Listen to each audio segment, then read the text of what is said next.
본문 17절에 보면 이 일 후에라는 말씀이 있습니다. 이 일이 무엇입니까? 엘리야가 3년 6개월 동안의 가뭄을 선포한 후에 사르밧 과부 집으로 갔습니다. 그 가뭄으로 인하여 이제 그 과부는 마지막 남은 기름과 마지막 남은 밀가루로 음식을 해먹고 죽으려고 했습니다. 그때 엘리야가 찾아와서 사르밧 과부에게 이런 요청을 합니다. 그것으로 음식을 만들어 나에게 줄 수 있습니까? 사르밧 과부는 그 엘리야 예언자의 말을 순종합니다. 그때 어떤 역사가 일어났습니까? 본문의 말씀 16절에 이런 말씀이 있습니다. 여호와께서 엘리야를 통하여 하신 말씀같이 통의 가루가 떨어지지 아니하고 병의 기름이 없어지지 아니하니라. 한 번 해먹으면 없어질 수밖에 없는 밀가루와 기름이 없어지지 않는 놀라운 역사가 일어났습니다. 그래서 그들은 죽을 목숨이 살아났습니다. 단순히 살아난 것입니까? 할렐루야 찬양을 하며 정말 기쁘고 감사하고 풍성한 삶을 살았던 것이지요. 그런데 그렇게 좋고 기쁘고 감사하고 하나님의 역사를 노래한 때에 그 일 후에 17절에 어떤 일이 일어났습니까?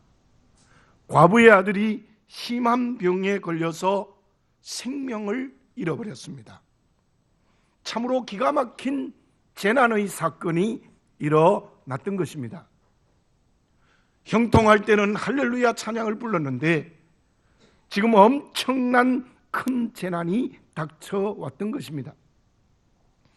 그때 사르밧 과부는 엘리야를 원망하면서 18절에서 어떤 말을 합니까? 하나님의 사람이여, 당신이 나와 더불어 무슨 상관이 있기로 내 죄를 생각나게 했습니까?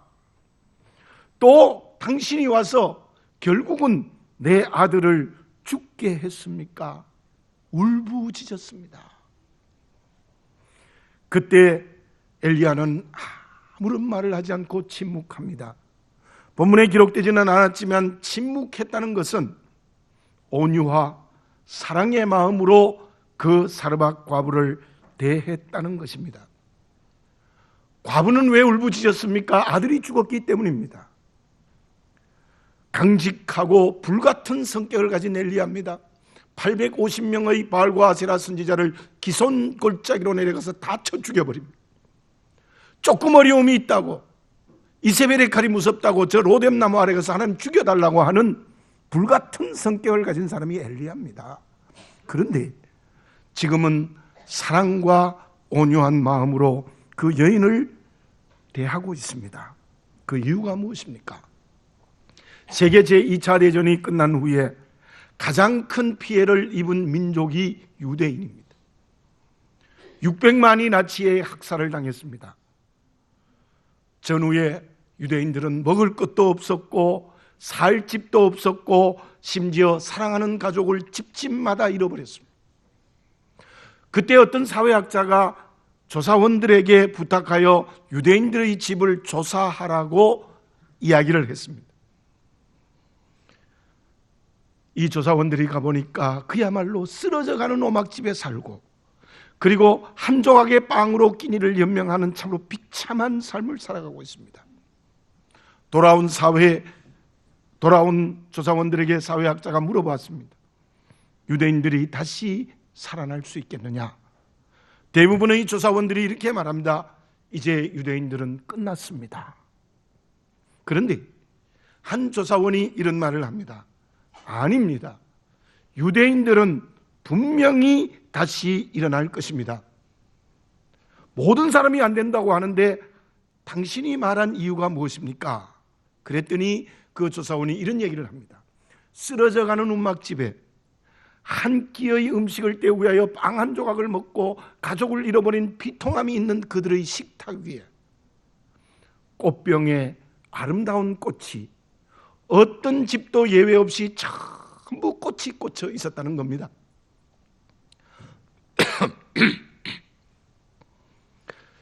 전후에 지금까지 유대인들이 어떻게 되어졌습니까? 지금 유대인들은 세계의 경제, 학문, 예술, 정치까지 다 한 손에 장악하고 있습니다. 그 이유가 무엇일까요? 그들은 세계 제2차 대전이 지난 후에도 자기들의 정체성을 잃지 않았습니다. 다시 말씀드리면 우리는 하나님의 택한 민족이다. 우리는 많은 민족 가운데 하나님의 선택된 민족이다. 그 믿음을 가지고 그들은 하나님 앞에 서 있었다는 겁니다. 그리고 하나님께 희망을 걸었기 때문에 집집마다 꽃병에 아름다운 꽃을 꽂아 두었다는 사실입니다. 지금 사르밧 과부는 어디에 서 있습니까? 죽은 아들 앞에 서 있었습니다. 그의 인생의 전부가 그 외아들입니다. 그 외아들 앞에 서서 비통의 눈물로 원망의 울부짖음을 부르짖고 있는 것입니다. 그런데 불같은 성격을 가진 엘리야는 어떻게 사랑과 온유한 마음으로 그 여인을 대합니까? 그 이유는 오직 한 가지, 엘리야는 하나님 앞에 서 있습니다. 왜냐하면 외아들, 그 아들이 죽은 곳에도 하나님의 뜻이 있다는 것을 영적 눈을 열고 엘리야는 보고 있는 겁니다. 그리고는 하나님 앞에 굳게 서 있기 때문에 사랑과 온유한 마음으로 그 여인을 대할 수 있었다는 것입니다. 저와 여러분, 지금 나의 환경이 어떻습니까? 어떤 관계를 맺고 있습니까? 과부처럼 재난의 환경입니까? 억울하게 관계를 맺은 누명을 쓴 관계 속에 어려움을 당하고 있습니까? 아니면 반대로 형통했습니까? 성공했습니까? 잘 되고 있습니까? 좋은 관계를 맺고 있습니까? 저와 여러분, 어떤 환경과 어떤 관계 속에서도 우리는 엘리야처럼 유대인들처럼 하나님 앞에 서 있어야 합니다. 왜 그렇습니까? 재난 속에도 하나님의 뜻이 있고 형통 속에도 하나님의 뜻이 있기 때문입니다. 몇 주 전에 이만수 감독이 간증하는 가운데 제 마음을 가장 크게 울렸던 것이 무엇이냐면, 평소에 알고는 있었지만 그의 실제적인 이야기를 통해서 한 간증이 무엇입니까? 내게 일어난 모든 사건, 환경과 관계, 우연은 없다. 하나님의 뜻이 있어서 내게 원수와 같은 타자, 원수와 같은 코치가 있었지만 그들을 통하여 내 이름을 드러내게 하시는 하나님의 뜻이 있었다. 그 간증이지 않습니까? 우리는 데살로니가전서 5장 16절, 17절, 18절을 너무나 잘 외우고 있습니다. 항상 기뻐하라, 쉬지 말고 기도하라, 범사에 감사하라. 이것이 그리스도 예수 안에서 너희를 향하시는 뜻이니라. 외우면 되겠습니까? 잘 알면 되겠습니까? 우리의 모든 환경에 구별된 하나님의 뜻이 있기 때문에 항상 기뻐하고 쉬지 말고 기도하고 범사에 감사해야 된다는 것입니다. 사랑하는 교우 여러분들, 사순절의 기간을 지나면서 특별히 이 사르밧과와 같은 큰 재난의 환경이 우리에게 있다 할지라도, 그런 관계가 있다 할지라도 그 환경, 그 관계에 하나님의 뜻이 있습니다. 영적인 눈을 열어 하나님의 뜻이 있는 우리의 환경과 관계를 보시는 그리스도인이 되어지시기를 바라겠습니다. 그때 우리는 온전히 엘리야처럼 하나님 앞에 서 있을 수 있습니다. 그러면 우리들이 재난의 환경 속에도, 어려운 관계 속에도 하나님 앞에 선다는 것은 구체적으로 무엇입니까? EBS에서 0.1%의 비밀이라는 프로그램을 방영한 적이 있습니다. 전국의 모의고사 0.1%에 들어오는 800명의 학생들과 중간 정도 평범하게 공부하는 700명의 학생들을 비교 분석을 해보았습니다. 그런데 놀라운 것은 그 차이가 IQ의 높고 낮음에 있지 않았다는 거예요. 환경에 있지 않았다는 거예요. 결정적인 문제는 메타인자였다는 겁니다. 메타인자라는 것이 무엇인가 하면은, 공부를 잘하는 800명의 학생들은 어떤 문제를 알고 있는지를 정확하게 알았습니다. 어떤 문제를 모르고 있는가를 정확하게 알았습니다. 그래서 안 문제는 아는 것이고 모르는 것은 열심히 공부하여 알게 되었기 때문에 그들이 0.1%에 들어갔습니다. 그들이 메타인자가 높다는 거예요. 그런데 700명의 평범한 학생들은 메타인자가 매우 낮았어요. 아는 것도 모른다고 생각하고 있습니다. 또한 아는 것을 희미하게 알면서 안다고 생각해요. 그러니까 제대로 모르는 거예요. 아는 것도 제대로 모르고 모르는 것도 아는 것인 줄 착각하고 있는 거예요. 그러니까 그들이 제대로 공부를 할 수 있는 학생이 안 된다는 거예요. 소크라테스가 델피의 신전의 말을 빌려서 너 자신을 알라고 길 가는 사람을 붙들고 얘기한 이유가 무엇입니까? 분명하게 하라는 겁니다. 네가 누구냐라는 겁니까? 내가 누구냐에 대해서 분명하게 알아라는 겁니다. 내 자신을 분명하게 알면 인생을 성공합니다. 내 자신을 바르게 알지 못하면 사람은 그 인생을 실패합니다. 저와 여러분, 하나님의 뜻을 바르게 알고 하나님 앞에 서 있는 사람이 누구입니까? 그 사람은 영적인 메타인자가 높은 사람입니다. 다시 말씀드려서 하나님 앞에서 내가 누구냐는 겁니다. 하나님 앞에서 자기를 제대로 발견하는 사람, 그 사람이 하나님 앞에 서 있는 사람입니다. 하나님 앞에서 자기를 제대로 발견하지 못하는 사람은 전부 다른 것 앞에 서 있는 거예요. 엘리야는 여인의 원망에도 사랑과 온유로 대할 수 있었다. 그리고는 그 여인에게 어떤 말을 했습니까? 19절에 보면은 그 죽은 아들의 시신을 나에게 달라. 그래서 엘리야는 그 아들을 데리고 거차는 다락에 올라가서 자기가 누워있는 침상에 누웠습니다.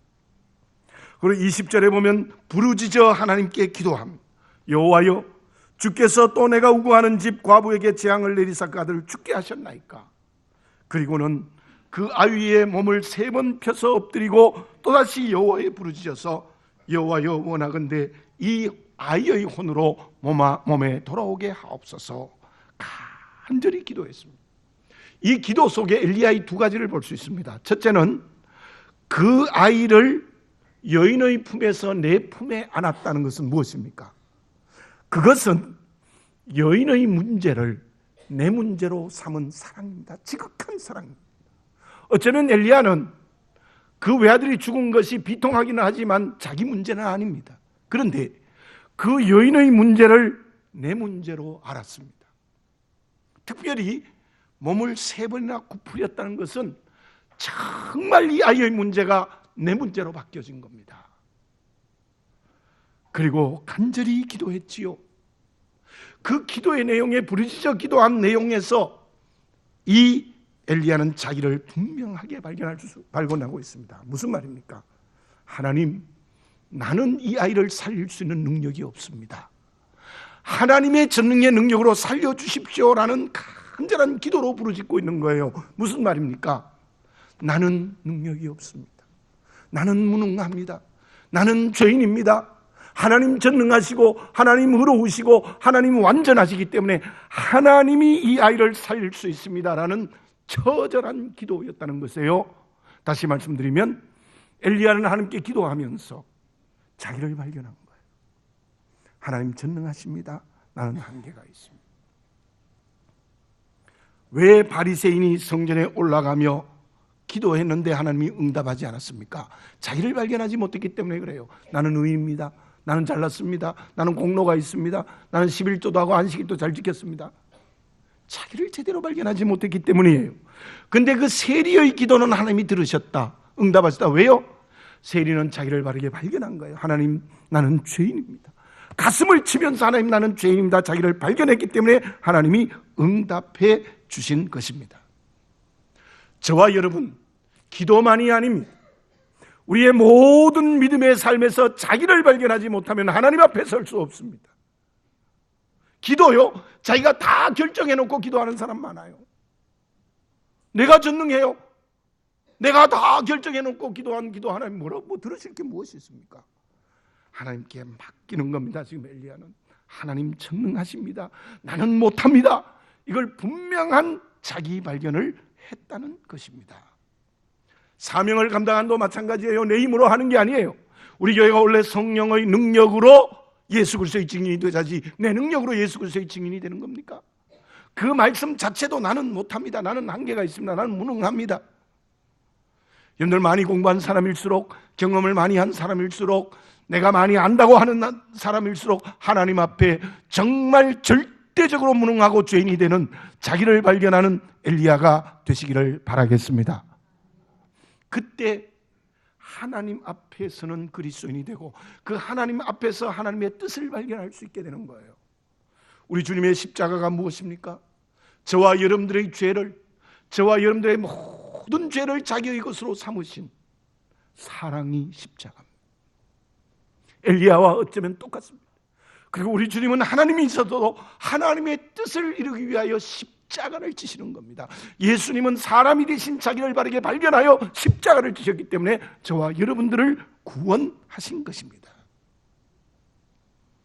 저와 여러분 정말 사랑할 수 있겠습니까? 너의 아픔이 내 아픔이 될 수 있겠습니까? 몸을 3번 구부릴 수 있겠습니까? 그 아이의 시신을 안고 기도할 수 있겠습니까? 그 사람이 하나님 앞에 선 사람입니다. 그리고 하나님 전능하십니다. 나는 한계가 있습니다. 나는 무능합니다. 나는 죄인입니다. 바울이 디모데전서 1장 15절에서 이런 고백을 합니다. 디모데전서를 쓸 때는 디모데후서가 유서입니다. 디모데전서도 그의 만년에 쓴 겁니다. 나는 죄인 중에 괴순이라. 물론 바울이 예수 믿기 전에 많은 죄를 지었지만 예수 믿고 나서는 얼마나 하나님의 일을 많이 했는데도 나는 죄인 중에 괴수라고 고백했어요. 자기를 바르게 발견한 거예요. 오늘 예배를 드리면서 엘리야처럼 바울처럼 영적인 메타인자가 높은 그리스도인이 되시기를 바라겠습니다. 하나님 앞에 무능하고 죄인이고 한계가 있다는 분명한 자기 발견을 하시기를 바라겠습니다. 그 사람이 주의 고난에 동참하는 사람이에요. 거기에 하나님께서 크게 응답하시는 역사가 우리에게 일어나게 될 줄로 믿습니다. 그러면 사르밧 과부의 외아들이 죽은 이 재난 속에 있는 하나님의 뜻이 무엇입니까? 하나님의 뜻이 구체적으로 무엇입니까? 이런 동화의 내용이 있습니다. 산골짜기에 물이 흘러가 시냇물이 되었어요. 시냇물이 되어 흘러가다가 강물이 되었어요. 강물이 되어 흘러가다가 사막에 도착을 했습니다. 그런데 그 산골짜기의 물의 희망은 저 바다에 가는 거예요. 근데 사막에 도착하니까 물이 점점 더 사막에 스며들어서 없어지고 있어요. 바다로 가고 싶은데 그때 사막이 이렇게 말합니다. 이제 곧 이 사막에 거대한 폭풍이 몰려올 터인데 그때 그 폭풍 속에 내 몸을 맡겨. 어떻게 내 몸을 맡길 수 있습니까? 나는 물인데. 이복에 자네는 본래 누구였던가? 자네는 수증기로서 내렸던 비가 아닌가? 그러면 폭풍이 몰려올 때 내리는 햇빛으로 수증기가 되어 폭풍에게 내 몸을 맡겨. 그러면 바다에 갈 거야. 드디어 폭풍이 몰아쳤습니다. 그 폭풍 속에 수증기가 되어 물이 몸을 맡겼을 때 비가 되어 바다로 떨어지는 그의 희망을 이루는 역사가 일어났다라는 어린아이들이 읽는 동화의 얘기입니다. 사막의 폭풍, 우리의 인생길에도 옵니다. 그 폭풍이 올 때에 어떻게 할 때 우리 희망이 이루어지는 것입니까? 어떻게 할 때 우리의 소망이 이루어집니까? 폭풍이 와도 모래 속으로 숨으면 안 되는 거예요. 그 폭풍에 내 몸을 맡길 때 가능한 겁니다. 사르밧 과부는 그 폭풍을 만나서 울부짖고 기도하고 그리고 울부짖고 원망하고 있습니다. 그러나 엘리야는 그 폭풍 속에도 조용히 하나님 앞에 기도하고 있습니다. 왜 그렇습니까? 엘리야는 영적 눈이 밝은 사람이에요. 이 외아들 죽음 속에 하나님의 뜻이 있다는 것은 반드시 죽음 속에 하나님의 더 큰 축복이 있다는 것을 눈을 열어 보고 있기 때문입니다. 시편 119편 71절에 이런 말씀이 있죠. 고난당하는 것이 내게 유익이라 이로 말미암아 내가 주의 율례들을 배우게 되었나이다. 이 말씀은 진리입니다. 내 인생의 고난의 폭풍 속에 하나님의 말씀을 배우신 교과서가 바로 이 폭풍이에요. 근데 그 교과서에 하나님이 주시는 말씀을 배우려고 하지 않는 것이 우리의 교만입니다. 사르밧 과부는 아들이 죽자 엘리야를 원망하고 내 죄를 왜 생각나게 하느냐 그렇게 얘기를 했어요. 여러분들 죄가 무엇입니까? 물론 죄는 하나님이 그 죄 때문에 주시는 형벌이 고난일 수 있어요. 폭풍일 수 있어요. 그때는 회개해야 됩니다. 아간의 죄 때문에 그 집안이 죽었습니까? 소돔과 고모라 노아 시대 때의 모든 죄 때문에 멸망당하는 하나님의 심판을 받았죠. 그런데 반드시 모든 고난이 죄 때문이 아니에요. 요한복음 9장에 보면 나면서부터 맹인이 된 사람이 주님께 왔습니다. 그때 제자들이 주님께 질문했죠. 이 사람이 맹인이 된 것은 누구의 죄 때문입니까? 부모의 죄입니까? 자기의 죄입니까? 그랬더니 예수님의 말씀이 이렇게 대답하셨어요. 이 사람이 나면서부터 맹인이 된 것은 자기의 죄도 아니고 부모의 죄도 아니다. 하나님이 하시는 일을 나타내고자 함이라. 사랑하는 교우 여러분들, 내게 있는 재난의 폭풍에 하나님이 내게 나타내고자 하는 하나님의 큰 역사와 뜻이 있습니다. 그것을 눈을 열어볼 수 있는 우리들이 되어져야 될 줄로 믿습니다. 이 사순절 기간을 지나면서 내게 있는 고난의 폭풍의 재난이 내게 유익이 되고 말씀을 배울 수 있는 큰 역사가 있다는 것을 봐야 되는 거예요. 그러면 그 뜻이 구체적으로 무엇입니까? 내게 유익이 무엇입니까? 사르밧 과부를 먼저 봅시다. 사르밧 과부는 원망의 아우성을 쳤지만은 놀라운 일을 한 가지 해요. 그게 무엇인가 하면은 그 아들 내게 주십시오 했더니 아들 덜렁 줬습니다. 여러분, 이 이야기는 그냥 지나가지만 내가 사르밧 과부라면 그 아들 줄 수 있겠습니까? 못 줍니다. 어떻게 줘요? 내 사랑하는 아들 죽었는데 내 품에 안고 있어야 되지 왜 내게 주느냐? 너 때문에 죽었는데 못 줘요. 어떻게 줘요? 그러나 이 사건 속에서 우리가 볼 수 있는 게 무엇이냐면 사르밧 과부 속에 주었다는 것은 믿음이 있는 거예요. 저 엘리야 예언자를 통하여서 통에 기름이 마르지 않고 밀가루가 없어지지 않는 하나님의 역사가 일어나지 않았느냐? 내가 믿고 예언자 엘리야에게 맡기자 하는 믿음이 생겼어요. 결국 그 믿음으로 말미암아 그 아들이 살았어요. 이방 여자입니다. 이스라엘 여자가 아니에요. 구약 시대 때 이방 여자가 유일신 하나님을 믿는 놀라운 역사가 어디에서 이루어졌느냐? 아들이 죽음으로 이루어졌다는 거예요. 다시 말씀드리면 이 사르밧 과부에게는 아들이 죽인 것이 축복이에요. 아들이 죽음으로 말미암아 유일신 하나님을 만나는 놀라운 역사가 일어났다는 거예요. 다시 말씀드리면 아들이 죽음으로 사르밧 과부는 믿음이 도약하고 성장하는 길이 열렸던 거예요. 제가 지난 주간에 노회 성장위원회에 제가 위원이 되어서 11시간 정도 하루 종일 밤 9시까지 강의를 들은 적이 있습니다. 그때 어떤 목사님이 이런 간증을 했어요. 제가 신학대학원, 그러니까 장로회 신학대학 신대원에 들어가는데 칠수를 해도 칠수 6번 떨어지고 7번째 들어갔대요. 우리 목사님은 4번째인가 들어갔다 그러던데 이분은 7번째 들어갔대요. 근데 결혼해서 딸이 셋 있었어요. 아내는 돈 벌고 자기는 집에서 공부만 했대요. 하나님을 원망하고 내가 신학하려는데 왜 이럽니까? 그러니까 그분이 자기 실력 없는 거는 모르고 전부 하나님만 원망했대요. 그러나 낙심하지 않고 기도하며 열심히 공부를 했는데요. 진짜 공부만 했대요. 7년 동안. 근데 이제야 깨닫게 됐다는 거예요. 그게 뭐냐 하면요, 딸 셋이가요 아버지를 보니까 맨날 공부만 하거든요. 매일 성경 읽고 공부하고 또 공부하고 외우고 녹음해서 외우고 그러니까 우리도 성경 읽고 공부해야 되는갑다 그렇게 생각하고 딸 셋이가 열심히 공부했어요. 7년 동안 공부만 한 거예요. 딸 셋도. 첫째 딸은 미국 가서 박사학위 하고 있습니다. 셋째도 국제학교에서 아주 우수한 학생으로 다니고 있대요. 그는 깨달았다는 거예요. 내가 칠수한 게 하나님 축복이구나. 딸 셋이 이렇게 공부 잘하게 만든 것 얼마나 큰 축복이냐는 거예요. 은혜 받았습니다, 제가요. 7번째 장로의 신학대에 들어간 게 그게 가장 큰 축복이었다는 거예요. 사랑하는 교우 여러분들, 고난은 또 다른 얼굴을 한 우리의 축복입니다. 변장된 축복입니다. 정말 이방 여인 사르밧 여인에게 바로 유일신 하나님을 믿게 하고 그 믿음을 도약시키고 믿음을 성장시키는 하나님의 은혜였다는 겁니다.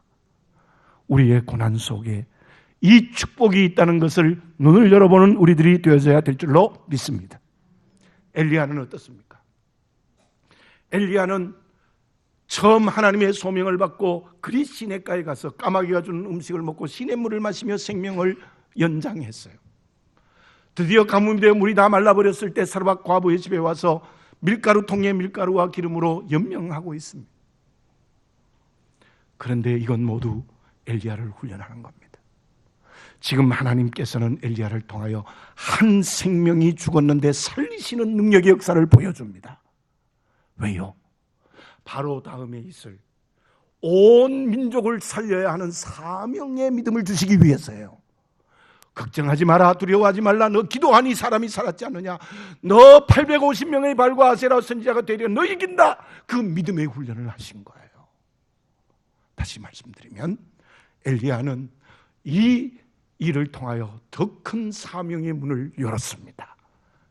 사랑하는 교우 여러분들, 우리의 고난의 축복 속에 더 큰 하나님의 일을 하는 길을 열어주시는 하나님의 뜻이 있습니다. 그렇죠. 집사람 외삼촌, 저 외삼촌이 우리 지금 천국 가셨는데 그 옛날에 아주 지식인이었어요. 미군 부대에서 통역을 하시고 영어를 아주 잘하시는 분이셨는데 그분이 이제 마지막 은퇴를 하시고 시골에 와서 교회를 섬기고 있는데요. 그분 자녀들이 다 그야말로 세상적으로도 잘 됐어요. 맏아들은 서울대학교를 졸업하고 국비장학생으로 미국 가서 돌아와서 연구소에서 지금도 일하고 있고요. 그리고 둘째, 셋째 아들은 목사님이 되셨어요. 근데 막내 아들은 늦게 낳았는데 그 아들이 서울에서 대학에서 공부를 잘한 학생이었어요. 아주 유쾌하고 쾌활한 청년, 저도 잊혀지지 않는 친구인데요. 그런데 방학이 되어서 시골에 고향에 내려왔다가 목사님이 타는 오토바이 뒤에 타고 이제 가다가 목사님이 멈춰 서 있는 덤프 트럭을 모르고 부딪혀 버렸어요. 신비하게 목사님은 별로 안 다치고 살았는데요, 뒤에 있는 그 아들이 죽었습니다. 튕겨서 부딪혀서 죽었어요. 얼마나 기가 막힌 사건입니까? 제가 그 옆에서 장로님과 권사님의 아픔을 보았는데요, 목사님 입장이 이게 어떻게 되겠어요?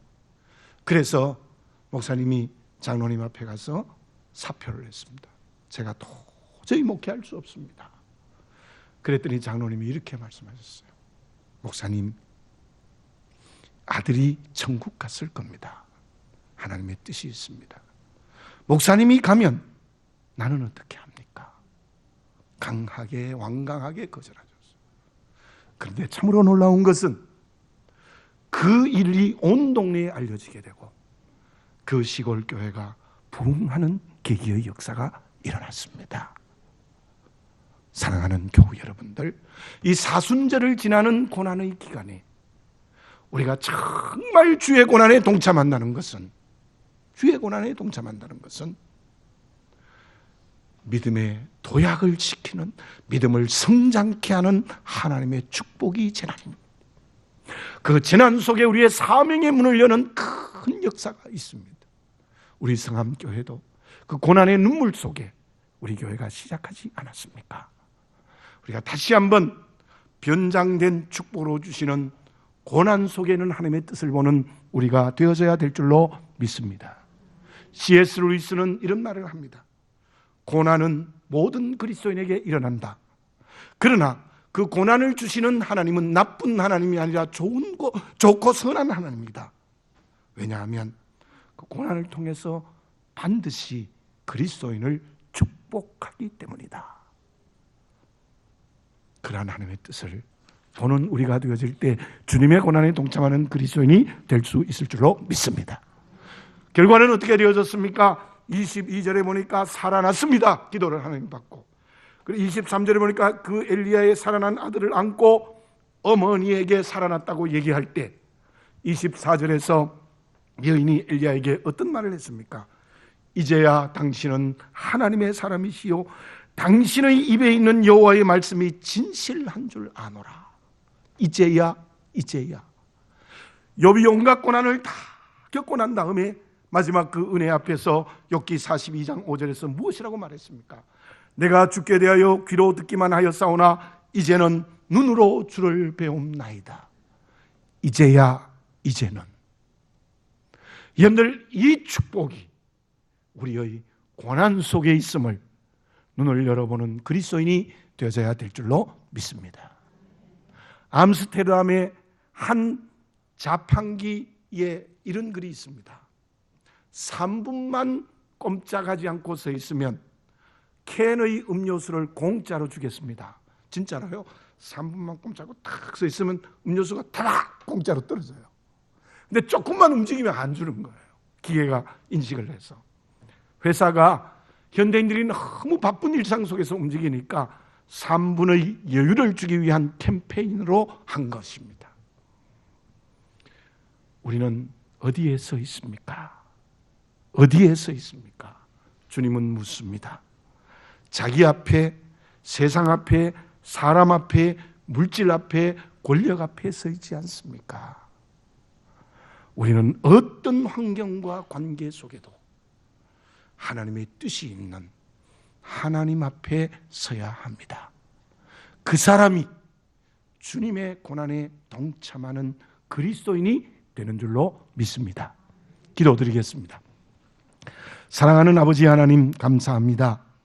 저희들 그냥 두었으면 죄로 죽었습니다. 주의 십자가의 은혜로 말미암아 영원한 생명을 얻어 생명의 길을 걸어가는 저희들에게 재난이 있을 수 있습니다. 고난이 옵니다. 아픔이 있습니다. 관계 위기가 옵니다. 그러나 그 모든 재난 속에 하나님의 뜻이 있다는 영적 눈을 열게 해 주시옵소서. 내 믿음을 성장케 하는 하나님의 뜻이 있는 줄 믿습니다. 내게 사명 주신 하나님의 뜻이 있는 줄 믿습니다. 우리 모두 그 믿음으로 말미암아 이제는이라는 하나님의 응답으로 살아가는 축복된 그리스도인이 되게 해 주시옵소서. 어떤 환경, 어떤 관계 속에서도 하나님 앞에 서게 하여 주시옵소서. 예수님의 이름으로 기도드립니다. 아멘.